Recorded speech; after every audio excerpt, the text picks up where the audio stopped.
नमस्कार, मैं श्रीकांत चौहान आप सभी का ट्रेड टॉक के पॉडकास्ट में स्वागत करता हूँ। आज एशियन मार्केट्स हमें कुछ लाइक फ्लैटिश नज़र आ रहा है। उसका रीज़न यही है कि वहाँ पे जो जापान में हॉलीडे है उसकी वजह से कई सारे मार्केट्स क्लोज है। यूएस स्टॉक फ्यूचर्स स्लाइटली ऊपर है और शुक्रवार के दिन हमने वापस से एक बार यूएस मार्केट्स में अच्छी खासी तेज़ी देखी। ओवरऑल अगर मार्केट के मोमेंटम को देखें और साथ ही साथ अगर ग्लोबल मैक्रोस को देखें तो हमें यही लगता है कि मार्केट में जो ओवरऑल मोमेंटम बना है वो एफआई की ख़रीदारी का है और एफआईज बुलिश हो रहे हैं इमर्जिंग मार्केट्स में, क्योंकि वहाँ पे जो इस हफ्ते इंटरेस्ट रेट कट आने वाला है वो काफ़ी एक इम्पॉर्टेंट ट्रिगर या इम्पॉर्टेंट इवेंट होगा। अगर ये रेट कट अगर एग्रेसिव रहता है यानी 50 बेसिस पॉइंट का अगर होता है तो इसकी वजह से इमर्जिंग मार्केट्स के लिए फ्लोज और भी बढ़ेंगे और इसी वजह से एशियन मार्केट्स या इमर्जिंग मार्केट्स में हमने एक ओवरऑल लास्ट वीक में भी पॉजिटिव ट्रेंड देखा, एफआई की ख़रीदारी देखी और हमें लगता है कि इस हफ्ते में भी ये ट्रेंड जारी रहेगा।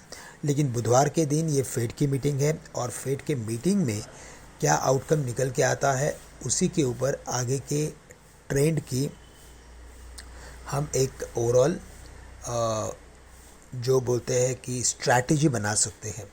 तो इसी वजह से हमें लगता है कि बुधवार तक हमें लगता है कि इस मार्केट में सबसे इम्पॉर्टेंट लेवल है 25,550।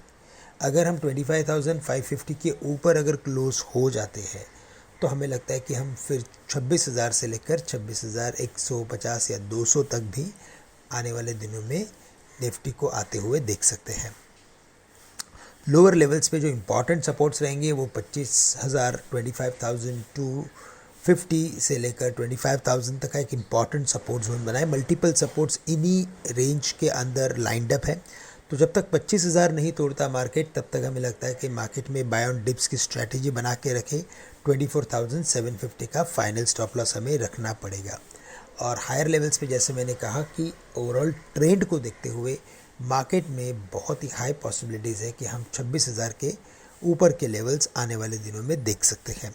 बैंक निफ्टी यहाँ पे भी हमने एक अच्छा मोमेंटम देखा। इनफैक्ट बैंक निफ्टी भी अपने डे हाई पे आके क्लोज हुआ है 51,900 के ऊपर। ये एक बार 52,225 250 से लेकर 52,700 तक भी आने वाले कुछ दिनों में ये जंप कर सकता है। तो बैंक निफ्टी में भी हमें लगता है कि बुलिशनेस कंटिन्यू रहेगा और 52,700 750 के लेवल्स हम आने वाले दिनों में देख सकते हैं। बाकी इंडाइसेस में निफ्टी मेटल इंडेक्स और जो कमोडिटी इंडेक्स है वो काफ़ी शानदार तरीके से पॉइज्ड है। यहाँ पे हमें लगता है कि और भी तेज़ी बनेगी।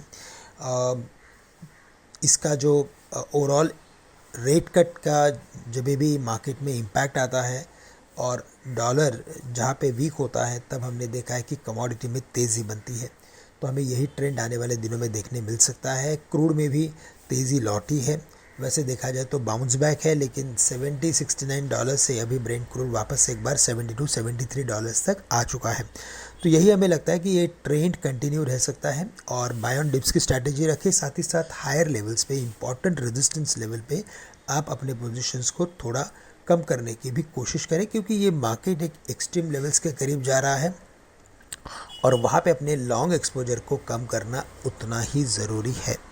तो दोस्तों आज के लिए बस इतना ही। आप सभी से मैं आज के लिए विदा लेता हूँ। धन्यवाद।